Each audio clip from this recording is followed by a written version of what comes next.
I'm wondering how many people are pre-buy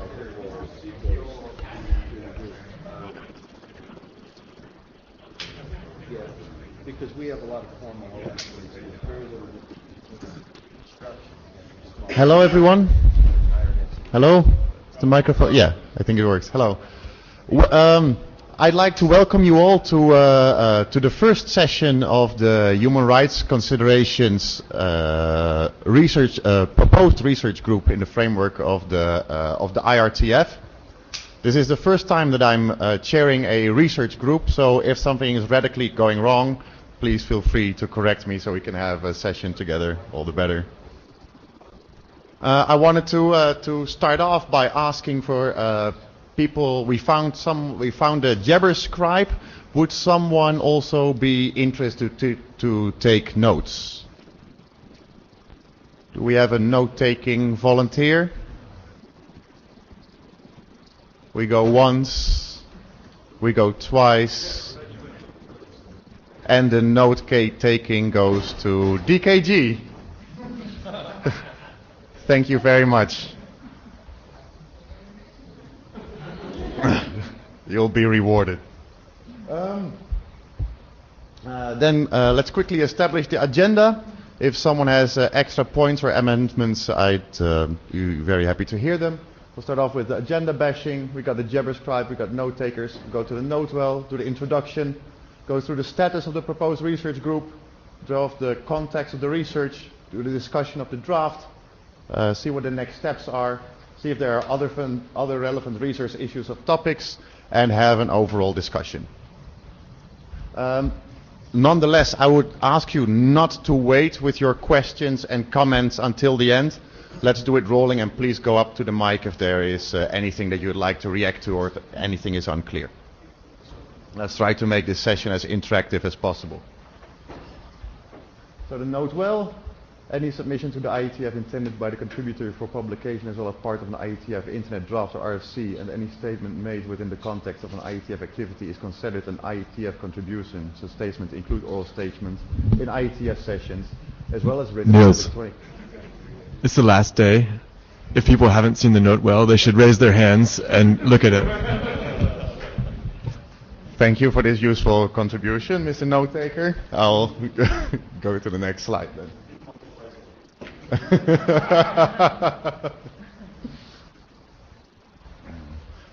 So we'll start with the status of the proposed research group. Go ahead, Joana.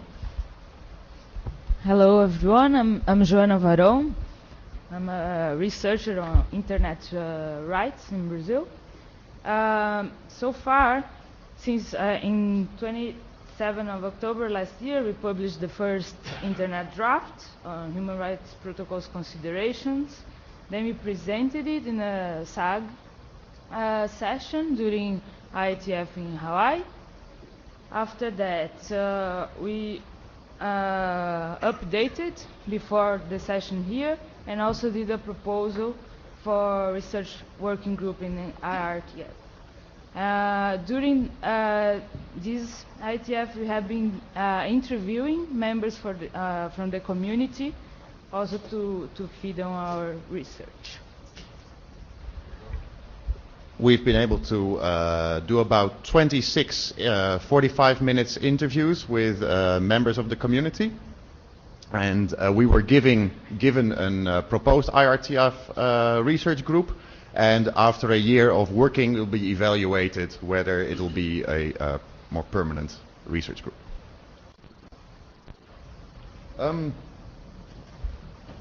The context of the research in which this is taking place. So worldwide, the internet is increasingly observed as a tool for freedom of expression and freedom of association.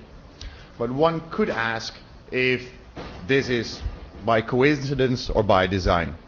Some people would say that the technology reflects the people who built the internet in the first place. And there are leads in certain drafts that would say that there are values embedded, such as RFC 1958, which says that the internet aims to be the global network of networks that provides unfettered connectivity to all users at all time for any content. That sounds quite a lot of and right to freedom of expression as expressed in Article 19 of the Universal Declaration of Human Rights. On the other hand, one could also easily have a more engineering perspective to the issue and see that the internet came about as a solution to technical problems, and then the internet, as it is now, somehow became a happy accident. And this is what we want to research and understand. But as the scale and the industrialization of the internet has grown greatly, the influence of the potential initial worldviews started to compete with other values. And one could attribute this to industrialization, but perhaps also to a grown interest of governments around the world.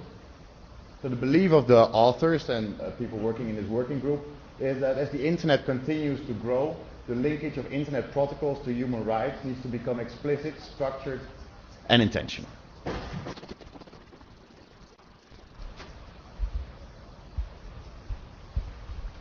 So, considering this change in the scenario, we thought that the IETF is appropriate venue also to discuss this. Of course, because it's where protocols and standards have been shaped. Can you use the microphone, please? Is it better? Okay. So we thought that was an appropriate venue to bring this problem. One, because of course it's where the fundamental standards and protocols that build the internet have been taught and designed. On the other hand, we were inspired by the work on privacy and the privacy considerations, and we think we can move forward and think about other human rights to do this similar exercise. So we are not going to, in this research first step, so focusing all the human rights, we decided to focus on freedom of expression and freedom of association. The reason of doing that is that these are first-generation human rights, as they are known, and also to limit the scope of the research. So we're not excluding the possibility of other work done there, but to limit the scope mostly makes research quite a bit more effective.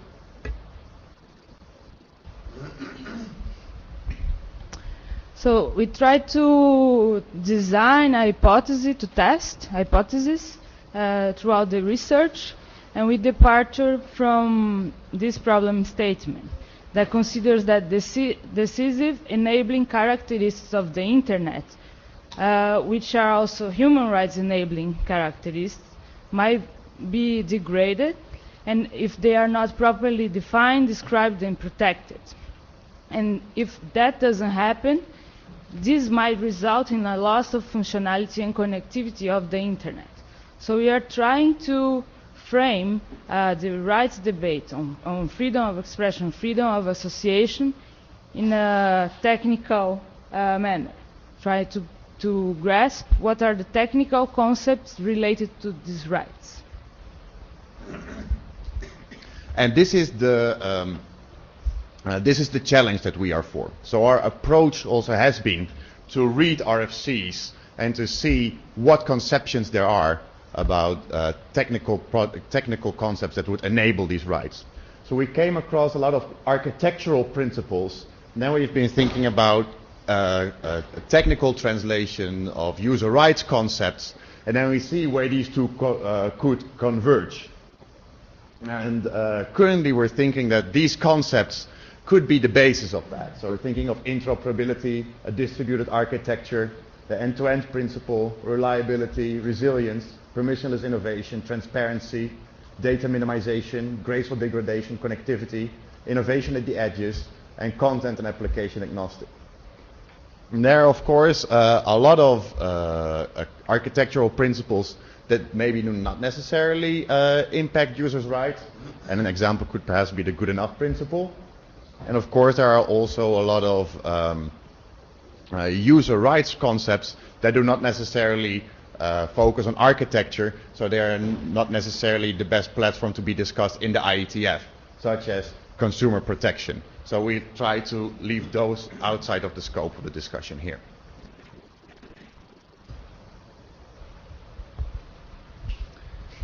So we frame some research questions to address. The first one we are starting to grasp by those mappings of concepts. So it is, are there relations between protocols and the human rights for freedom of expression and association, and what would be those relations?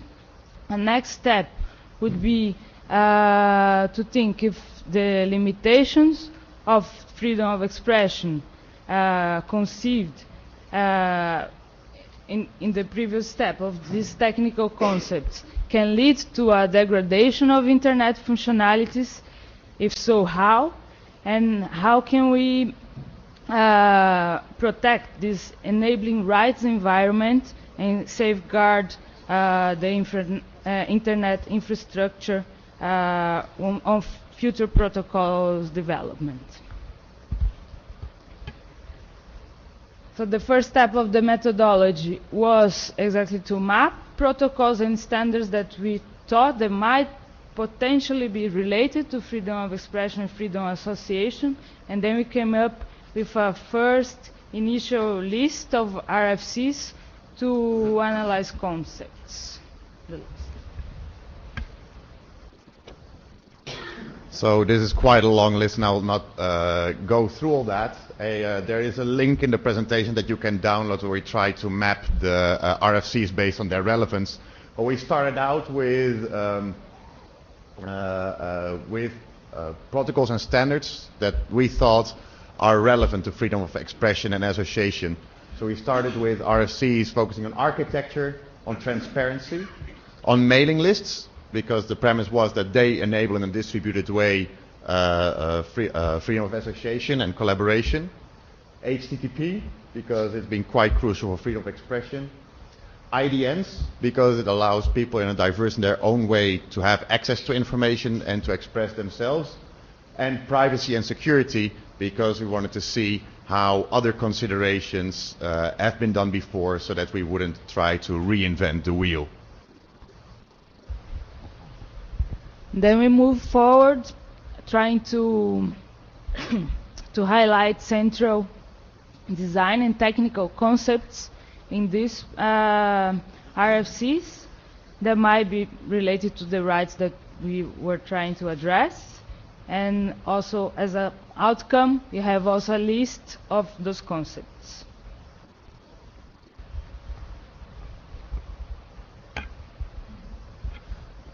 So this is the list that we currently think of that could enable these concepts. Have a look at it. All your comments on this would be extremely welcome. So we're thinking of the importance of connectivity, distributed architecture, interoperability, reliability, scalability, preferring stateless over stateful, content agnosticism, transparent network, options for debugging, a robust network, an end-user-centric network, with graceful failures, a graceful degradation, partial healing, delay tolerance, and data minimization and compression. So these concepts, which are working assumptions, will function as considerations for the analysis of other RFCs, which will be further described vis-à-vis their impacts on human rights. And if one would try to make it in a bit more consumable fashion, then it could look like this. That freedom of expression is content agnosticism plus connectivity plus privacy. And if we would try to add a bit on that concept, it could look like this. Where we would have freedom of association, which is the concepts of freedom of expression, plus interoperable protocols, a distributed architecture, decentralized protocols, robustness, and resilience. One could, of course, easily say that, for instance, robustness and resilience and a distributed architecture could also already be part of a definition of proper connectivity. So these are still things that we try to find the order of how we come up with different definitions. So that's definitely still a work in process.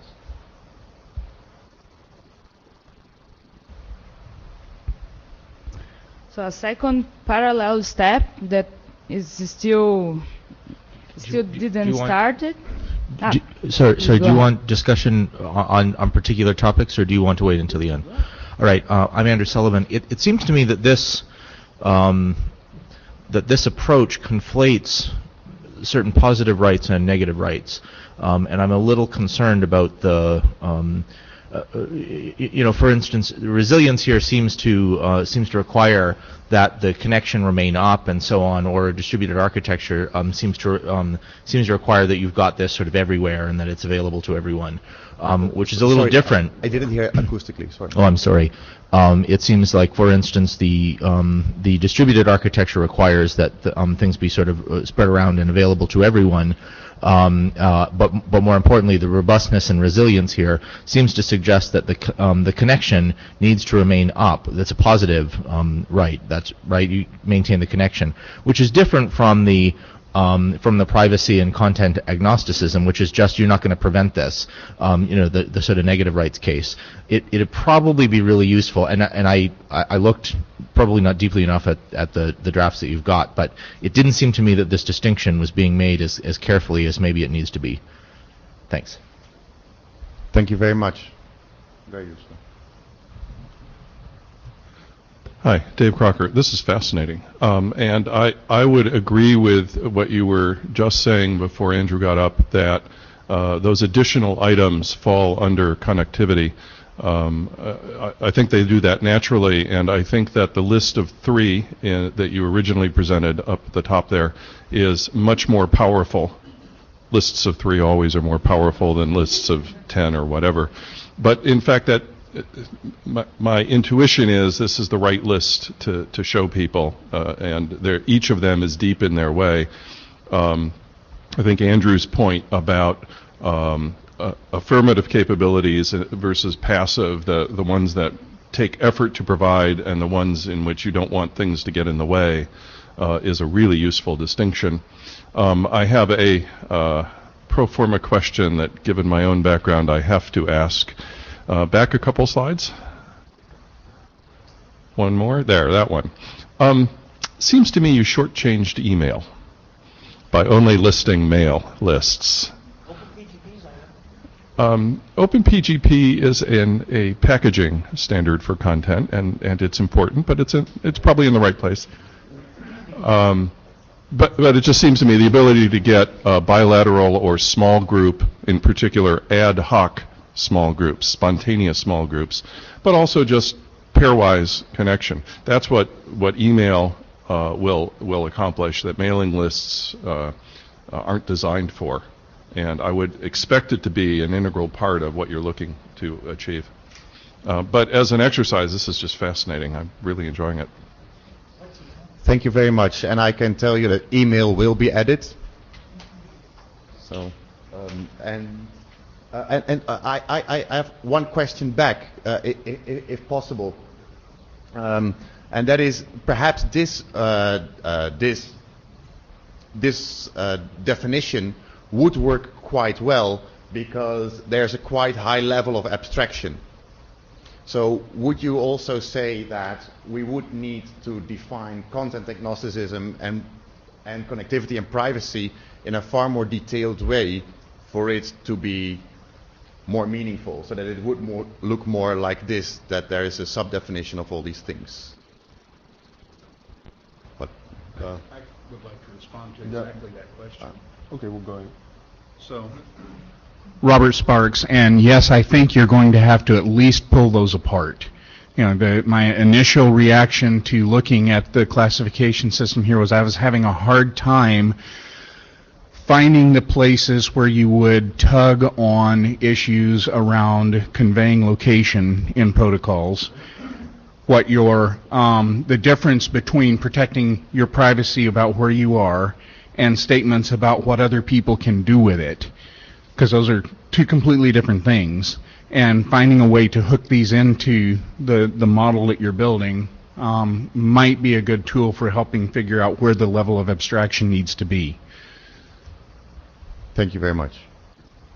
Yep, Juan Carlos Zúñiga.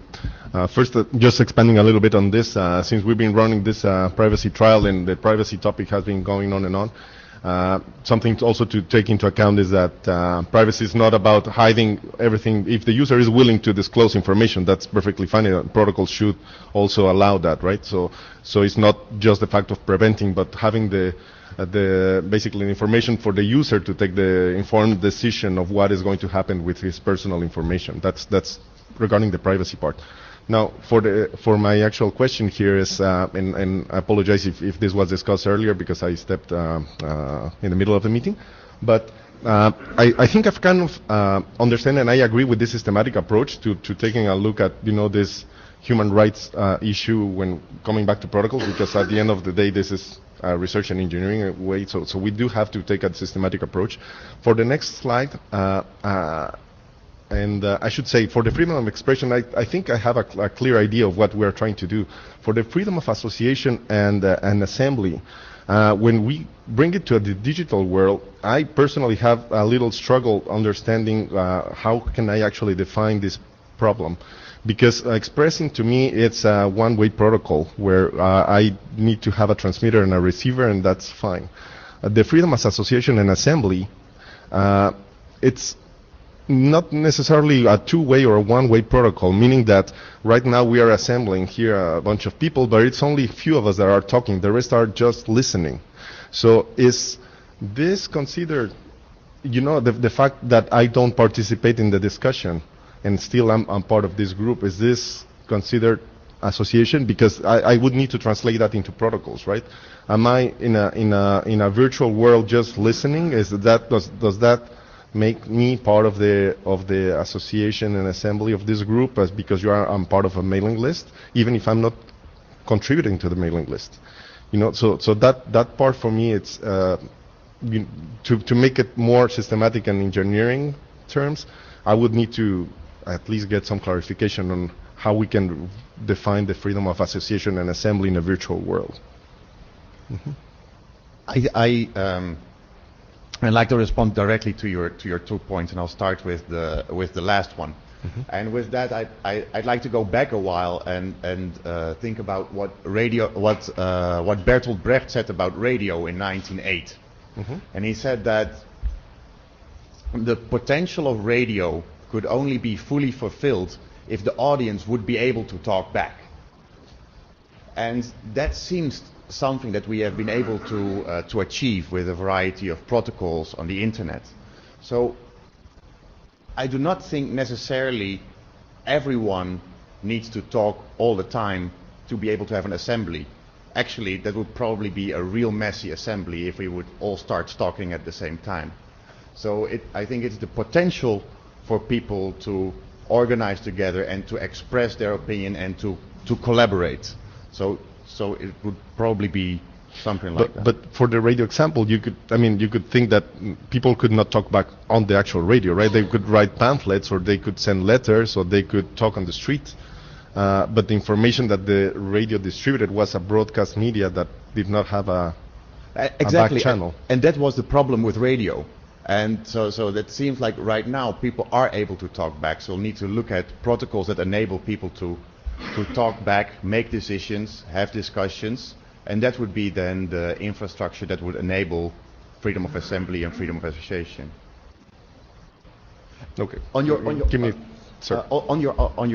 other issue about privacy and transparency, that's why transparency is in the list, because it really like that users and implementers and developers understand the consequences of implementing a certain protocol, and that is understood indeed which information is leaked or given away and or advertised and which is not. So we'll definitely work on that as well.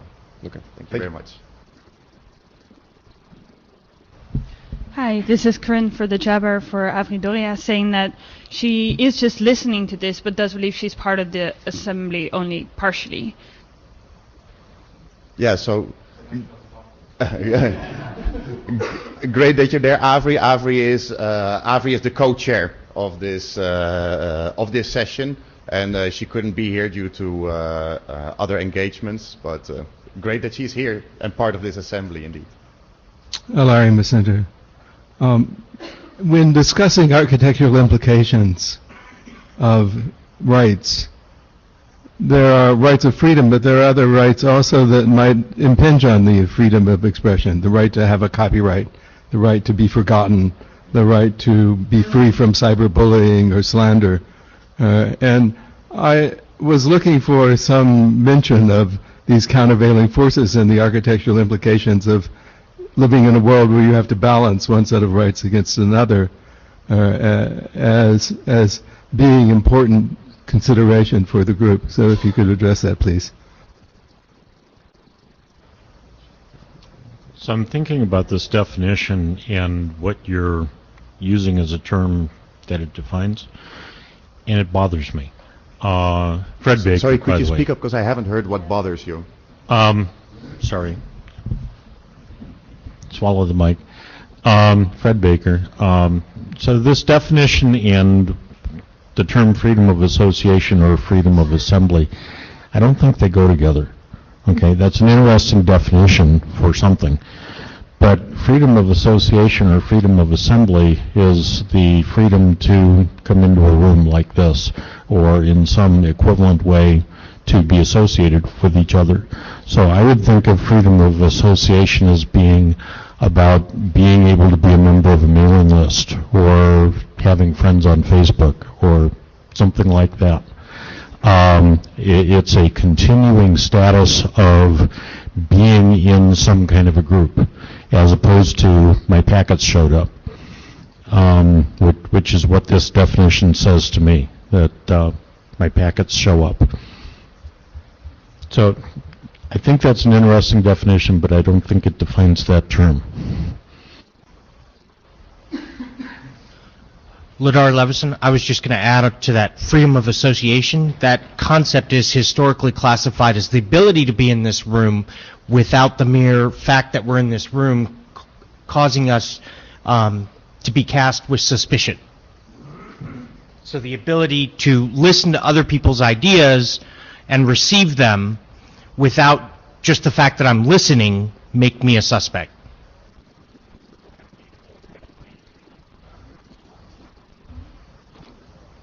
Dave Crocker, one or two slides back. That one. That's a long, interesting list, and for a slide, that's you need just those words up there. Have you written explanations for the reasons each of those are individually are important, and by the way, what the arguments against them might be? I think that discussion that justifies both arguments against and arguments for each of these items will help people consider them more carefully and possibly end up allowing the list to be made shorter or maybe longer.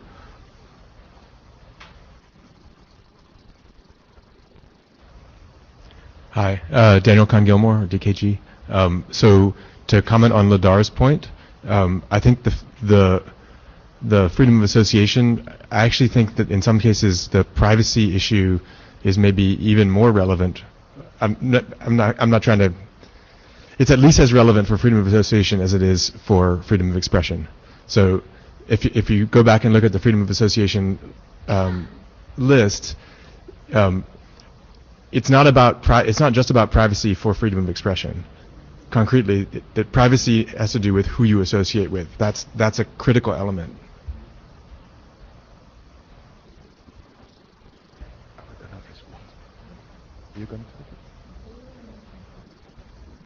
I'll try to respond to some of these extremely useful contributions to our thinking. Thank you very much for that. So I'll start off with the remark about the need for balancing rights, and I think that's crucial. And I think that's what a lot of the practice in human rights is about. When we're talking about freedom of expression, there are also considerations where it comes to privacy there. So my expression ends where your privacy starts, and vice versa. And we have developed ways to balance those rights, but then it would also be interesting to have the technical translations for balancing, so that we when we make these choices, we make well-intended choices, and that for the implementer, developer, and user, it's also clear what these implications are. So when they use a protocol or implement it, it's very clear what's happening on the wire or with their application. We had then about the single mentioned concepts. A number of them we have defined in a little bit more detail in our ID, but definitely more work needs to be done there. And I think indeed the approach to come with arguments pro and con is a very useful addition as well, also for the methodology. That's excellent. Just a note, I think by these initial discussions we could see that even the definition of freedom of association is not that clear in the Human Rights Declaration, so maybe we should go back to the debate on the social political context of that to go to the exercise of the translations as well. So I think there will be a follow step on this debate. Yeah, because as Fred said, he mentioned the mailing list as an example of freedom of association. Well, that was exactly why we also started off reading the RFCs about mailing lists. We ended up here, but apparently the link between those two is not clear, so we need to do more work on that, and we will be doing that. And then we will continue with the next part of our presentation.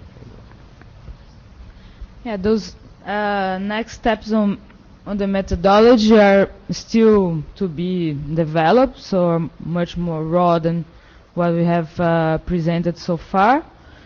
But our next goal will be to start mapping cases in which these rights have been violated, to see if those rights were violated by exploitation of protocols and how it happened. So that's an idea that came up from the interviews that we have been doing throughout this week. So we are still developing how, but as possible guidelines for mapping which cases to address.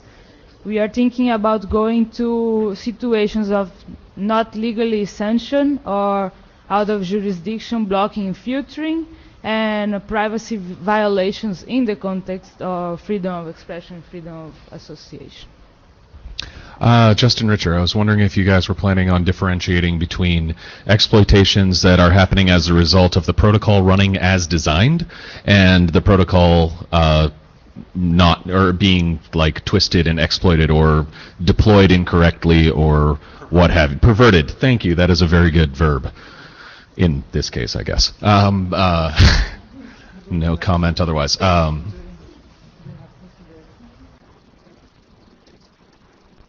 think I think both, but I think for the research, the first might be the most beneficial. Mm-hmm. I agree, and I would encourage you to be explicit about that differentiation when that does exist, because I do believe it does make a difference. Thank you. Stefan Bartzmeyer. I'm not convinced that there is a difference. I am not convinced that we can see it. For instance, if someone, to shut down a website that he doesn't like, if someone is using LOIC, a very simple DDoS HTTP tool, there is no trick in it. LOIC uses HTTP in the normal way, the way it was designed. It has even been said that it was itself expression to use this tool. So I don't think that we can make I think that in most cases you won't be able to say if there was a perversion of the protocol or not. I guess it's a dead end. Justin, do you think you could come up with a definition of when a protocol would be used as intended and when it would be perverted?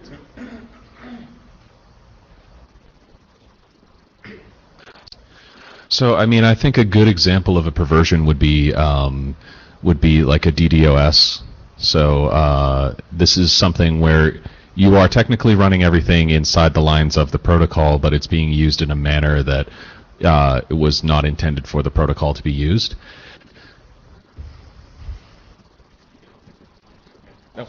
No, that's. Go ahead. Ladar Levison. I was going to say, Ladar Levison.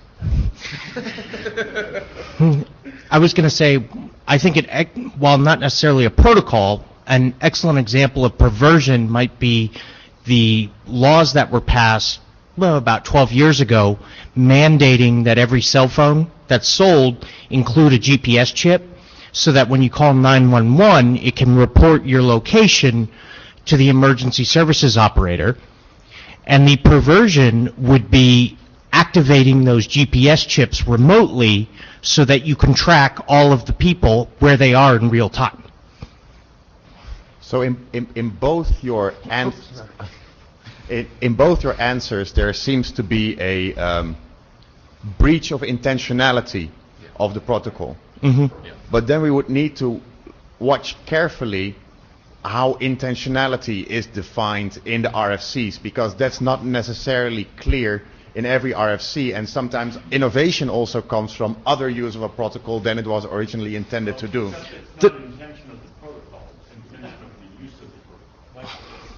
He said that it's not about the intention of the protocol, it's about the intended use of the protocol. And what I was going to say is that it's our intention not to define intention. Yeah. So let me clarify my comment there. Your name, please? Fred Baker. So your DDoS example. If I'm under DDoS and my computer is madly responding, ICOMP, you can't get there from here. I'm not speaking. I'm not exercising a right of free speech. And the fact that I'm receiving a lot of packets is not a question of free assembly. Okay? So coming back to a previous comment there. But now then, the intended use of the protocol, maybe what I'm receiving is UDP messages that have a certain TTL or something like that, traceroute message. The intention of the protocol was to talk to a port or to determine the distance to a port from some other location. And the intention of my ICOMP is to say, fine, I'm this far away from you. But the intention of the person sending the messages is to cause me denial of service, to prevent me from being able to do something. So it's not an intention in the protocol. It's an intention of the party that's using the protocol.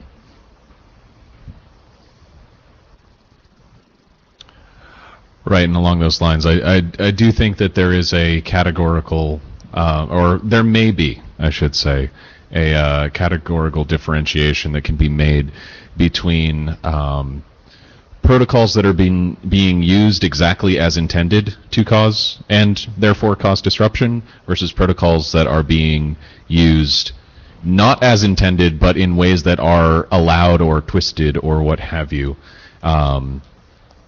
So I think that would be an interesting way to slice this. Thanks, I'll have a look at that. Dave Crocker, when I got up, I was thinking of saying something that turned out to be pretty close to what Fred said. I stayed up because I thought of a little more going, I hope, beyond that. First of all, what this has just done is to highlight differences between the mechanics of protocols, the administration and operation of protocols, the intentions of people who invoke the use of or create protocols. Those are different, but for this discussion probably can be kept together. And I found myself using the term policies and procedures as distinct from protocol. So and the problem with saying policies and procedures is that's usually the operations side. And above that, there's what I will call the politics, but I mean that the policy is probably a better term. And that each of these is relevant. They are decreasingly in the technical space, but they're the world that the technology gets used in regular use, in non-political situations. They are the layers above layer 7, but we can't operate without them. We would like to sometimes, but we can't.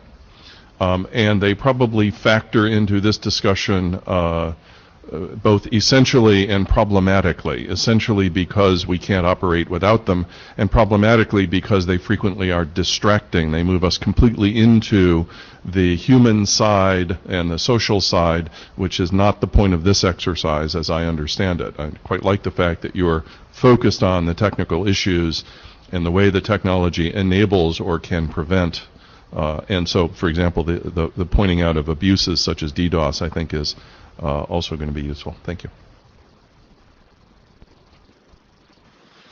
Andrew Sullivan, I really don't think that for the purposes to which you're looking here, the idea of the perverse use of the protocol versus the appropriate use of the protocol is going to help you. And the reason I don't think that is because this distinction sort of requires a telos for the protocol. That is, right, there's a goal for which the protocol is being deployed, and I like the way you put it, that there's some sort of intentionality of the protocol. That's a really hopeless road, precisely because frequently protocols are used in ways that maybe people didn't intend in the first place, or so on, and we do get a lot of innovation that way.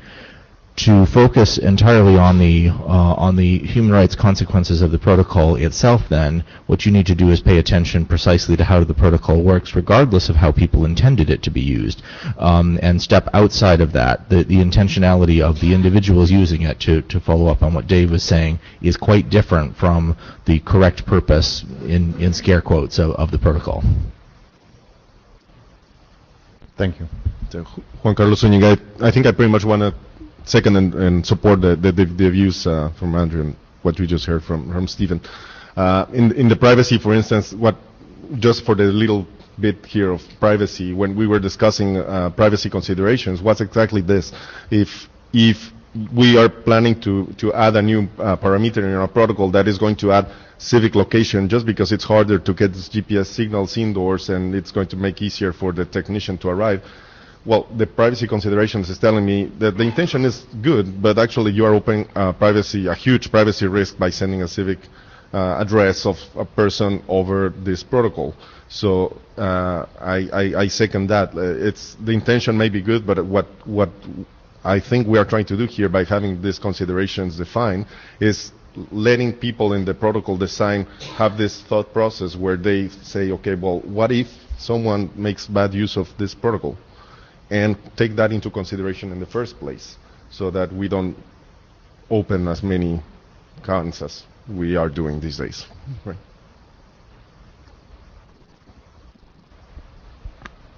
And with that, we might get to the last slides of our presentation. Let's see if we make it this time.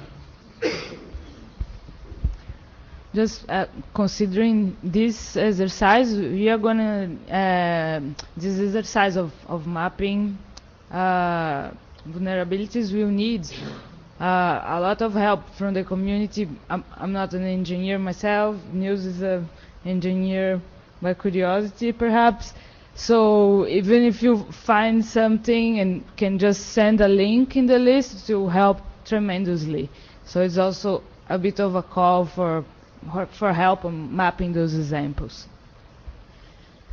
And yes, the next step, we still need to think further on this methodology, but using the concepts that we have been mapping, using the vulnerabilities, we want to go and check if the way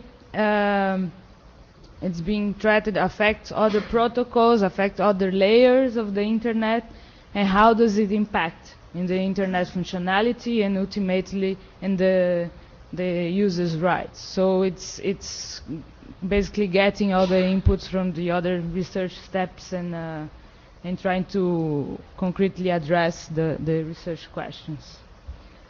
As next steps for the research group, We'll continue the research on the RFCs and concepts and trying to match with the human rights concepts on freedom of expression and association, improve.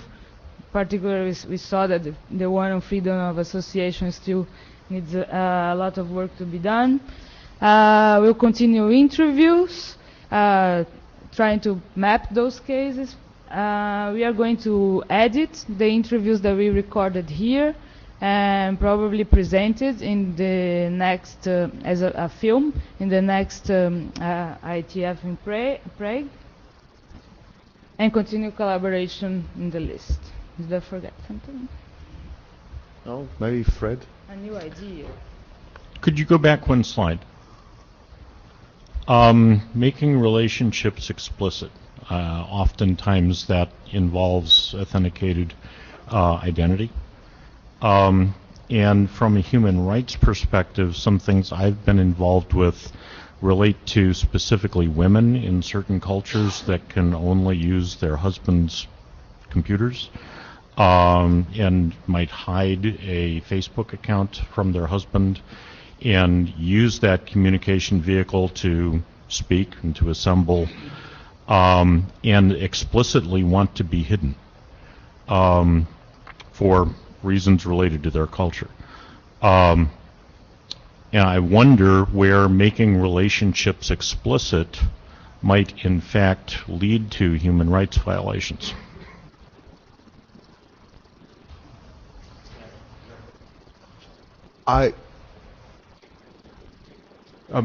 Fred, I think you're talking about a different kind of relationship than this slide is talking about.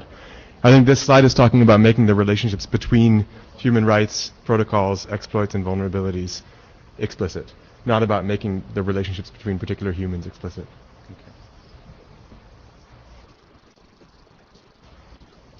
Lee Howard. My comment kind of goes back to, I think it was Dave said earlier, because the same tools that can be used to suppress rights or oppress individuals can be used to find people who are oppressing individuals and suppressing rights.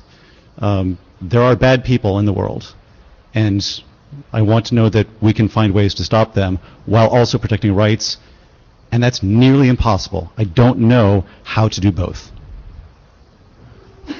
That we do not know how to do it yet might also be a reason to do more research to see how we could do it. And our first step would first to be map these different cases. Yes. And then come up with a detailed analysis, and then we could make arguments about it. So that's so I would definitely not contest what you say. Actually, I would definitely say it's completely. So I would like to see that as an explicit part of the analysis being done, is to make sure that we're looking at both sides.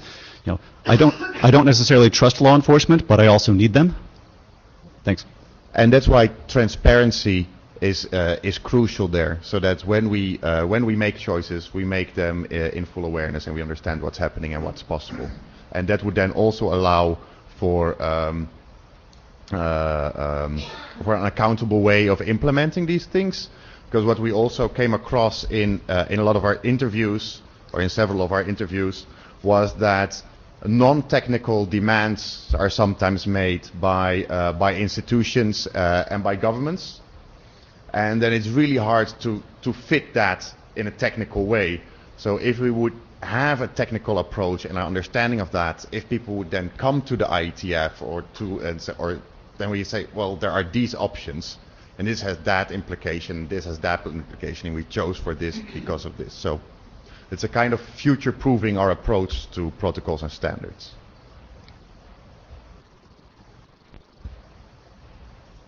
And I really hope that we can further build on your insights and your knowledge and your experience on the list. So we really hope that can get your insights there, and we continuously post our discussions and ideas and new topics there. And if there are then no other questions either from the scribe or at the mic, then I think we're done with this session, and I would like to thank you very much for your attention and for your attending this session. Thank you very much. Has everyone filled in the blue sheets? Blue sheets? So blue sheets back here.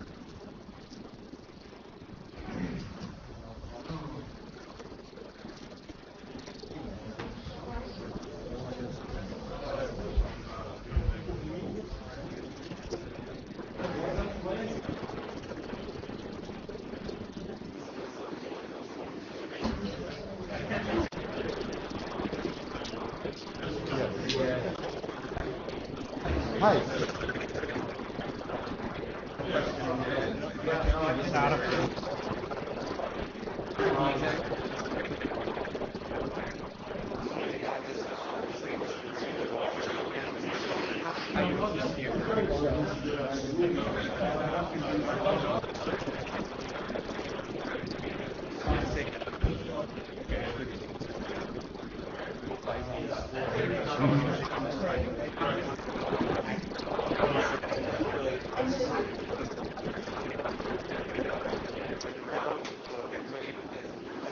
And then that would then fit under privacy and not under freedom of expression.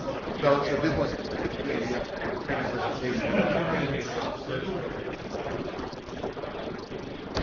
exactly. Oh, totally. Yeah. That's why it's explicitly in the freedom of expression.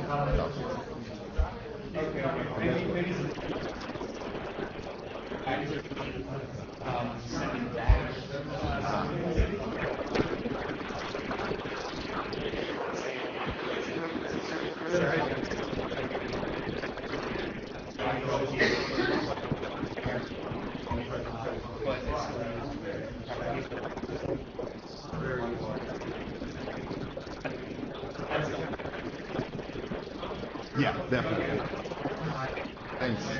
Hi. Hi, Niels.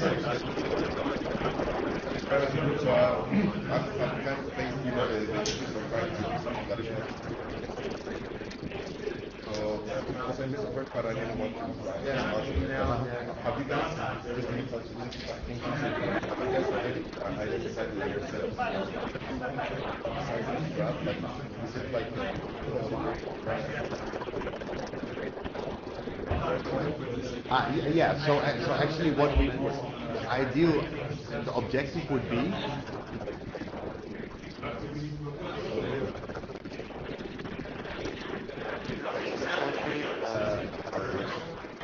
that we can define essential